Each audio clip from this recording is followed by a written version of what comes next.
নমস্কার বন্ধুরা, mister Shubhankar KP YouTube চ্যানেলে তোমাদের সবাইকে স্বাগত জানাই।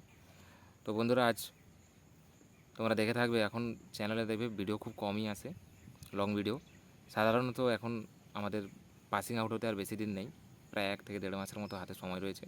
তাই এখন হিউজ পরিমাণ আমাদের ড্রিল হচ্ছে, পিটি হচ্ছে ট্রেনিং সেন্টারে, তাই একদম সময় পাওয়া যায় না, তাই ভিডিও করার মতো একদম সময় পাই না। তো আজকের এই ভিডিওটা যেহেতু লাইভে আসার মতো সময় হয় না তোমাদের সাথে ইন্টারেক্ট করার জন্য, আজকে ভিডিওটা করার মূল উদ্দেশ্য হচ্ছে তোমাদের হাতে খুব কম সময় রয়েছে, যেহেতু সামনেই সেপ্টেম্বর মাসে তোমাদের পরীক্ষা রয়েছে। ঠিক এই সময়টায় যে একজন অ্যাসপিরান্ট বা একজন ক্যান্ডিডেটের ঠিক কী করা উচিত, কী করা না উচিত, কীভাবে প্রিপারেশান নেওয়া উচিত, এই সমস্ত কিছু নিয়ে আলোচনা করব। দেখো, তোমাদের এখন চলছে জুলাই মাস, মিডিল রয়েছে শুধু আগস্ট মাস। তোমাদের পরীক্ষা যেহেতু সেপ্টেম্বর মাস হবে, এবং যে দেখবে একটা রিক্রুটমেন্টে যত পরীক্ষার দিন এগোতে থাকবে তত দেখবে নানা গুজব ছড়াবে। এই রিজার্ভেশনে কেস হয়ে গেছে, এই এক্সাম এখন হবে না, এই প্রিলি এক্সাম পিছিয়ে গেছে, এই নানা টাল বাহানা চলবে। তাহলে তুমি এই টাল বাহানাতে কোনো রকমভাবে কান দেবে না, কারণ এটা তুমি একজন শিক্ষিত ছেলে, তোমার এটা বোঝা উচিত, যেহেতু ফর্ম বেরিয়েছে, নোটিফিকেশান দিয়েছে, মানে ফর্ম ফিল আপ হয়েছে, মানেই বুঝতে হবে এক্সাম হবেই। আর যেহেতু পিআরবির কাছে কেবলমাত্র এখন কলকাতা পুলিশ এসআইর রিক্রুটমেন্টটা রয়েছে, আর তেমন কোনো রিক্রুটমেন্ট নেই, কেবলমাত্র কলকাতা পুলিশ এসআইটাই রয়েছে। তাই পিআরবি, আর তোমরা এর আগেই দেখেছো রিক্রুটমেন্টগুলোতে, যদি পিআরবি মনে করে 2 মাস কি 6 মাসের মধ্যে পুরো রিক্রুটমেন্টকে কমপ্লিট করে দিতে পারবে, দেখবে প্রিলি হওয়ার কিছুদিনের মধ্যে রেজাল্ট দিয়ে মাঠ করে দিতে পারবে। তাহলে পিআরবি যদি করতে পারে, তাহলে তোমাকেও সেইভাবে স্ট্রং থাকতে হবে, সেইভাবে রেডি থাকতে হবে। তবে সেপ্টেম্বর মাস ধরেই চলো, পুজোর আগে তোমাদের কলকাতা পুলিশ কনস্টেবল পরীক্ষা অবশ্যই হবে, যেহেতু কলকাতা পুলিশ কনস্টেবলের পর আবার ওয়েস্টবেঙ্গল পুলিশ কনস্টেবল রয়েছে, তাই আশা করা যায় সেপ্টেম্বর মাসের মধ্যেই পরীক্ষা হবে।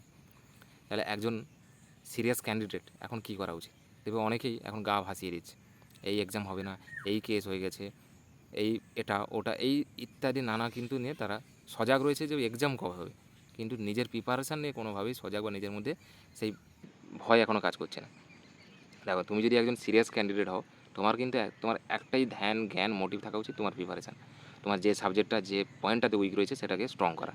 এক্সাম কবে এগুলো বিস্তারিত না জানাটাই তোমার উচিত, কারণ এটা তোমার হাতে নেই। এবার কথায় আসি যে প্রিপারেশান কেমন চলছে। দেখো, এখন যেহেতু 2 মাস হাতে তোমরা সময় পাচ্ছ, 2 মাসের মধ্যে তোমার আশা করি তোমার প্রত্যেকেই সিলেবাস কমপ্লিট হয়েছে, ইতিহাস, ভূগোল, সায়েন্স, ম্যাথ, রিজনিং। রোজ সায়েন্স আর ম্যাথ রিজনিংটা পার ডে প্র্যাকটিস করো। যে কোনো এক্সাম পাস করার ক্ষেত্রে বা চাকরি পাওয়ার ক্ষেত্রে, যে কোনো কম্পিটিটিভ এক্সামের ক্ষেত্রে অঙ্ক আর রিজনিং এই দুটো হচ্ছে মূল স্তম্ভ। কারণ তুমি দেখবে 100 নম্বর পরীক্ষাতে প্রায় 50 নম্বর ম্যাথ আর রিজনিং, 50 কিংবা 60 নম্বর থাকে ম্যাথ আর রিজনিং। তাহলে এই দুটো সাবজেক্টে যদি তুমি সবথেকে বেশি স্কোর করতে পারো, তাহলে কিন্তু তোমার চাকরি পাওয়ার প্রবাবিলিটি তত বাড়তে থাকবে। এবং যারা উইক রয়েছে ম্যাথ কিংবা রিজনিংয়ে, তারা অবশ্যই ইউটিউব থেকে ফলো করে ম্যাথ রিজনিং শিখো, বা রোজ পার ডে প্র্যাকটিস করো। যেটা স্ট্রং সেটা তো স্ট্রং ধরে রাখতে হবে, যেটাতে উইক রয়েছে সেটাকে তোমাকে স্ট্রং করতে হবে। তাই এখানে সত্যি কথা বলতে কম্পিটিটিভ এক্সামে পাস করতে হলে তোমাকে অলরাউন্ডার হতে হবে। আমি সায়েন্সের স্টুডেন্ট, আমি আর্টস পারবো না, আমি আর্টসের স্টুডেন্ট সায়েন্স পারবো না, এ বললে চলবে না। তোমাকে সব দিক থেকে, সমস্ত দিক থেকে তোমাকে অলরাউন্ডার হতে হবে, তবেই তুমি একটা চাকরি পরীক্ষা পাস করতে পারবে। হ্যাঁ ঠিক, এটা কনস্টেবল, নিম্নমানের পোস্ট, এটা ঠিকই, যোগ্যতা মাধ্যমিক। কিন্তু তুমি বলো তো, কতজন ছেলে আছে শুধুমাত্র মাধ্যমিক পাস করে এই পরীক্ষাতে দিতে এসেছে? এমনকি PhD, MBA, BTech, MTech, computer science, এই সমস্ত কিছু দেখো দিক থেকে কিন্তু ছেলেমেয়েরা এসে ফর্ম ফিল আপ করছে। নামে কনস্টেবল, নামে হচ্ছে মাধ্যমিক পাস, কিন্তু সবাই কিন্তু যথেষ্ট শিক্ষিত ছেলেরাই এখানে পরীক্ষায় ফর্ম ফিল আপ করেছে এবং পরীক্ষায় বসতে চলেছে। তাহলে বুঝতে হবে কম্পিটিশান সেই লেভেলের হবে। এবং সবসময়ের জন্য আমি কলকাতা পুলিশ কনস্টেবল এবং ওয়েস্টবেঙ্গল পুলিশ কনস্টেবলে বলবো, প্রিলিমিনারি কাট অফ খুব হাই যাবে, এটা তোমরা ভালো করে ধরে রাখো। যেহেতু ডব্লিউবিতে একটাই পরীক্ষা, কেপির কথা বলছি, প্রিলিমসের কাট অফ কিন্তু যথেষ্ট হাই যাবে, কারণ এখানে সব ধরনের ছেলে পরীক্ষা বসবে। যারাই পরীক্ষা ভালো, মানে যারা কোনো বড় বড় পরীক্ষা ডব্লিউবিসি সিজিএল পরীক্ষা প্রিপারেশান আছে, তারাও কিন্তু এই পরীক্ষা বসবে। কিন্তু যাদের প্রিপারেশান কম, তারা কিন্তু কেটে যাওয়ার চান্স খুবই বেশি। তাই ভালো করে প্রিপারেশান নাও, ইতিহাস, ভূগোল, সায়েন্স, জিকে, রিজনিং, ইংলিশ। হ্যাঁ, এটা বলে রাখি, যেহেতু প্রিলিমসে ইংরেজি নেই, অনেকে কি প্রিলিমস পাস করি, মাঠ পাস করি, মেন্স যখন আসবে তখন ইংলিশ খুলবো, এটা সবথেকে ভুল ধারণা। ইংলিশ হয়তো 10 থাকে, কিন্তু ন্যূনতমকে তোমাকে 5 পেতে হবে, 5-এর নিচে একদম পাওয়া যায়। সবসময় টার্গেট 5-এর উপর, 5 হচ্ছে একটা সেফ নাম্বার 10-এর মধ্যে। আজ থেকে ইংরেজিটা দেখা শুরু করো, পার ডে না হলে রোজ একটু একটু করে দেখো, যাতে টাচের মধ্যে থাকে।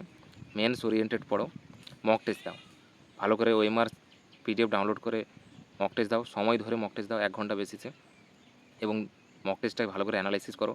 এবং মক টেস্ট কীভাবে দিতে হয়, কীভাবে অ্যানালাইসিস করতে হয়, আমার প্লেলিস্টে একটা ভিডিও আছে, আমি অবশ্যই ডেসক্রিপশানে দিয়ে দেবো লিঙ্কটা, যারা দেখোনি অবশ্যই দেখবে। মক টেস্টটা নিজে যাচাই করো, নাম্বার ইনক্রিজ হচ্ছে নাকি, নেগেটিভ সংখ্যা কেমন হচ্ছে, নেগেটিভ দিন দিন বাড়ছে কি কমছে, নাম্বার ইনক্রিজ হচ্ছে না ডিক্রিজ হচ্ছে, এই সমস্ত কিছু নিয়ে আলোচনা করো। এবং দেখো নিজের কোন জায়গাতে ভুল হচ্ছে, কী কারণের জন্য নাম্বার বাড়ছে না, কোন জায়গাতে তোমার এখনও ফোকাস দেওয়া দরকার, কোন টপিকটাতে আরও পড়া দরকার আছে, এই সমস্ত কিছু নিজের সম্পর্কে জানো।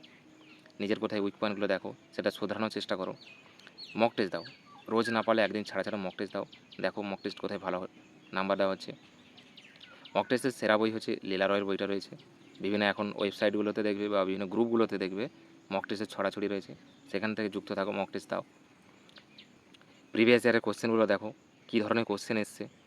প্রিভিয়াস ইয়ার প্রায় ডব্লিউপি এবং কেপিতে প্রায় বিগত 7-8 বছরের কোশ্চেন দেখো, কোশ্চেনের প্যাটার্ন বোঝার চেষ্টা করো, কী ধরনের কোশ্চেন আসে। রোজ ম্যাথ রিজনিং প্র্যাকটিস করো, দেখবে প্রিলিমস খুব সুন্দর হাসতে হাসতে পাস করে যাবে। এরপরে আসি মাঠের কথায়। মাঠ নিয়ে তো অনেকেরই কোয়ারি করেছে, অনেকভাবেই কমেন্ট করেছে। দেখো মাঠ নিয়ে অলরেডি একটা ভিডিও দেওয়া আছে, আর আমি যেহেতু তোমাদের প্রিলিমস এখনও হয়নি, তাই আমি মাঠ নিয়ে বেশি একটা মাথা ঘামাতে প্রত্যেক ভিডিওতেই আমি বলি।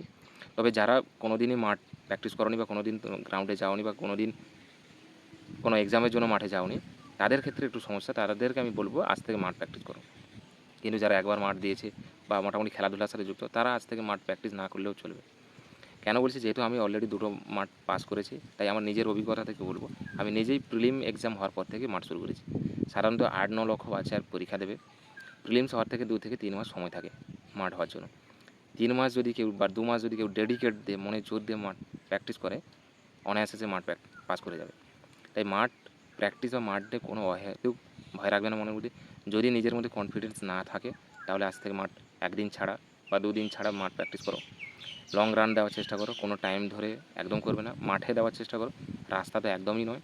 মানে এমন কিছু করবে না যাতে শরীরে কোনো চোট লাগে বা শরীর অসুস্থ হয়ে যায়, কারণ এই সময়টাতে কোনোভাবে শরীরকে অসুস্থ করা যাবে না, প্রিপারেশন ভালো করে নিতে হবে। আর এই সময়টা হচ্ছে তোমাদের কাছে খুব ইম্পর্টেন্ট, মানে তুমি আগামী 60 বছর তোমার জীবনযাপন কেমন হবে, তোমার লাইফস্টাইল কেমন হবে, এই সমস্ত কিছু ডিপেন্ড করছে এই 2 মাস থেকে 3 মাসের মধ্যে। তো আশা করি তোমরা আমার কথাগুলো বোঝার চেষ্টা করেছো। পার ডে 7 থেকে 8 ঘন্টা সময় দাও পড়ার পিছনে। নিজেই স্বপ্ন দেখেছো, নিজেকে লড়তে হবে, তাই নিজের জেদেই খাঁকি উঠতে তুলতে হবে।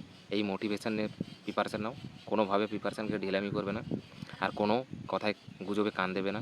এক্সাম হবে অবশ্যই, ফর্ম বেরিয়েছে, নোটিফিকেশান বেরিয়ে হচ্ছে, মানে এক্সাম কোনো না দিন কোনো হবেই। তবে নিজেকে তৈরি রাখো, নিজেকে প্রিপারেশান রাখো ভালো করে, জোর করে দেবে, ডিমোটিভেট হবে না, মোটিভেশান ধরে রাখো, বি পজিটিভ থাকো। তো আজকে এই ভিডিওটা আশা করি তোমাদের কিছুটা হলেও হেল্প করতে পেরেছি।